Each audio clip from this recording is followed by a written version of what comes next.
The Galactic Trade Guild had ruled commerce for 10,000 years. Every species that wanted to sell anything had to go through them. They set the prices. They controlled the markets. They decided what was valuable and what was trash. When humanity arrived at their doorstep with crates full of technology, the guild masters laughed. Representative Korth was the senior evaluator assigned to assess human goods. He was a Velthari, a species known for their forearms and their absolute confidence in their own superiority. He sat behind his massive desk made of crystal from a dead world and watched the human delegation enter his office. Captain Elena Vance led the human team. She was tall with short gray hair and eyes that had seen too many battles. Behind her stood Chief Engineer Marcus Webb and Trade Specialist Diana Chen. They carried sample cases containing humanity's finest inventions. Korth did not stand to greet them. He simply waved one of his forearms toward the chairs. The chairs were too small for human bodies. This was intentional. Elena did not sit. She placed her case on the desk and opened it. Inside was a compact device no bigger than a human fist. It glowed with soft blue light. Korth leaned forward slightly. His interest lasted exactly 2 seconds before he leaned back again. The device was a portable shield generator. Human engineers had spent 40 years developing it. The technology allowed a single soldier to survive direct plasma fire for up to 3 minutes. No other species had managed to create personal shields this small or this efficient. Korth picked up the device with 2 hands and turned it over. He pressed a few buttons on his desk console. Numbers appeared in the air above the desk. He made a sound that might have been a laugh. 300 credits. That was his offer. 300 credits for technology that had cost billions to develop. 300 credits for something that could save millions of lives. Elena's jaw tightened, but she did not argue. She had been warned that the guild would do this. They always underpriced new species. It was how they maintained control. If humans wanted access to galactic markets, they had to accept whatever the guild offered. Marcus stepped forward and placed another item on the desk. This was a medical scanner that could detect any disease in seconds. The guild priced it at 150 credits. Diana showed them a water purification system that could make any liquid drinkable. 50 credits. By the end of the evaluation, humanity's entire technological catalog had been assessed at less than 10,000 credits total. Technology worth trillions by any fair measure had been declared nearly worthless. Korth smiled with all 3 of his mouths. He told them this was standard procedure. He said humans should be grateful they were being allowed into galactic trade at all. Most new species were rejected entirely. Elena signed the trade agreement. She had no choice. Earth needed resources that only the galactic community could provide. Rare minerals for fusion reactors. Medical compounds that could cure diseases humanity had fought for centuries. Access to faster-than-light communication networks. The human delegation left the guild headquarters in silence. They boarded their transport ship and began the long journey back to Earth. None of them spoke about what had happened. There was nothing to say. 6 months passed. The Korthan Empire was the largest military power in the galaxy. They controlled 800 star systems and commanded a fleet of 50,000 warships. When they decided to expand their territory, nobody could stop them. Nobody had ever tried. Their latest target was a small federation of peaceful trading worlds near the Outer Rim. These worlds had no military. They had relied on the guild's protection treaties for centuries. But the Empire had decided those treaties no longer applied. The Imperial fleet arrived with 300 capital ships. Each ship was the size of a small moon. Their weapons could crack planets.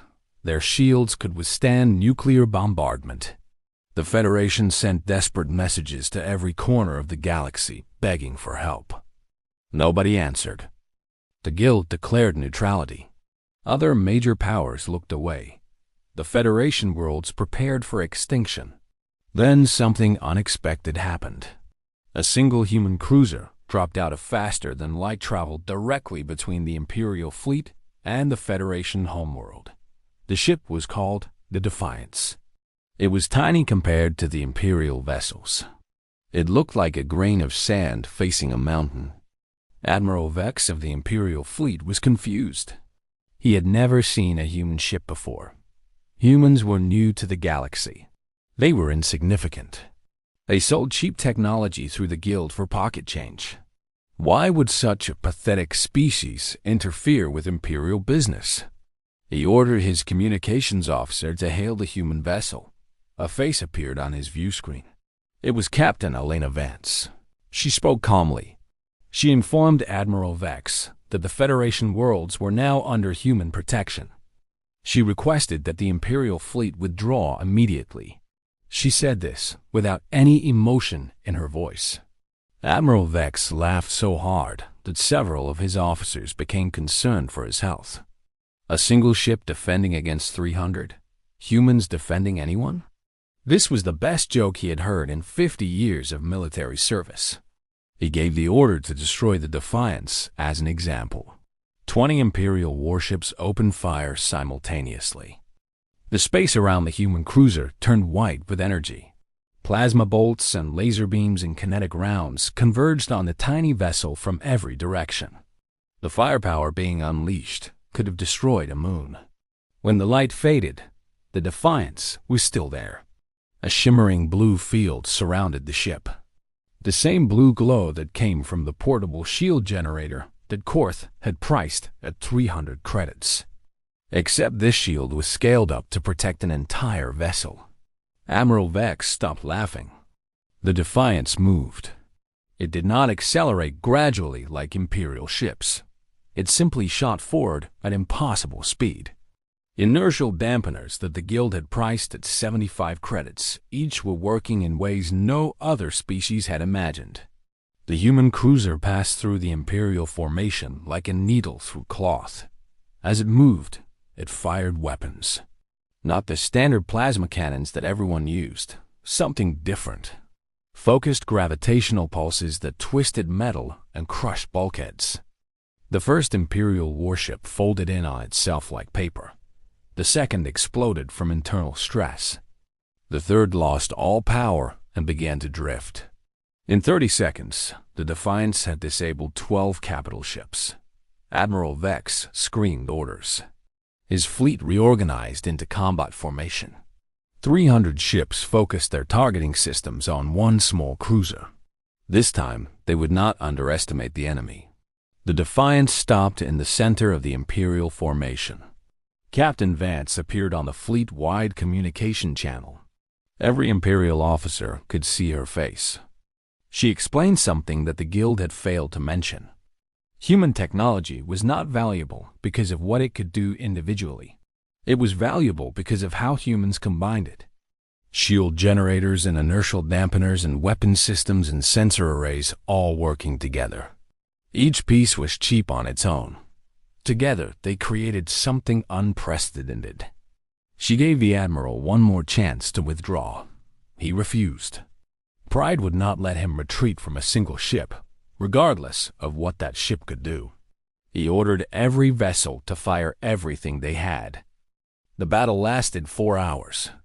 When it ended, 217 Imperial warships were destroyed or disabled. The remaining 83 were fleeing at maximum speed. The Defiance had taken damage, but remained functional. More importantly, the Federation homeworld was safe. News of the battle spread across the galaxy within days. A single human cruiser had defeated an Imperial battle fleet. The technology that the guild had priced at worthless had proven more advanced than anything else in known space. The guild called an emergency session. Representative Korth found himself standing before the Council of Masters, explaining how he had evaluated human technology. He tried to justify his pricing decisions. He argued that the individual components were genuinely unremarkable when examined separately. The Council did not accept his explanation. They understood what had really happened. The guild had grown arrogant. They had assumed that new species would always be inferior. They had looked at human inventions with eyes that expected to see primitive tools. They had missed the bigger picture. Humans did not think the way other species thought. They did not build technology the way others built it. Every human device was designed to work with every other human device. Their engineers planned for combinations that no one else considered. Captain Vance was invited to address the council directly. She accepted the invitation, but made her own demands. Human technology would be re-evaluated by neutral assessors. Humans would be granted full trading rights without guild restrictions. The protection treaty with the Federation would be recognized by all galactic powers. The Council agreed to everything. 6 months after that, humanity had become one of the most sought-after trading partners in the galaxy. Their shield generators sold for millions of credits each.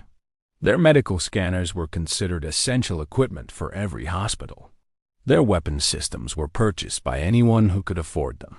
Korth was stripped of his position and exiled from guild space. He spent his remaining years telling anyone who would listen that he had been right. Human technology really was simple. Anyone could have built those devices. Nobody believed him. The galaxy had watched a single ship humble an empire. They had seen what human engineering could really do when properly motivated. Elena Vance retired from military service 3 years after the battle. She was offered positions of power and influence across dozens of worlds. She declined them all. She returned to Earth and spent her final years teaching engineering students. She always told them the same thing: build for connection, design for combination. The greatest strength is not in any single invention, but in how inventions work together. Alone we are small. Together we are unstoppable. The Imperial fleet never attacked the Federation again. They signed peace treaties with humanity and began purchasing human technology themselves. Their admirals studied the Battle of Defiance in their military academies. They tried to understand how they had lost so completely. The answer was simple, but difficult for them to accept. They had believed their size made them powerful. They had trusted their numbers to guarantee victory. They had forgotten that strength comes in many forms. Humanity had taught the galaxy a valuable lesson. Never judge worth by first appearances. Never assume you understand something just because you have seen its parts. Never underestimate those who seem weak or new or unimportant. The guilds still exist today. They still evaluate technology and set prices, but they no longer laugh at new species. They no longer assume their judgment is perfect. They remember what happened when they dismissed humanity. They remember the blue shields and the impossible speed and the weapons that bent reality itself. They remember the tiny ship that should have died in seconds, lasting for hours against overwhelming odds. They remember learning that the universe is bigger than their understanding. Most of all, they remember the true value of human technology. Not 300 credits. Not 10,000 credits. Beyond any number they could calculate.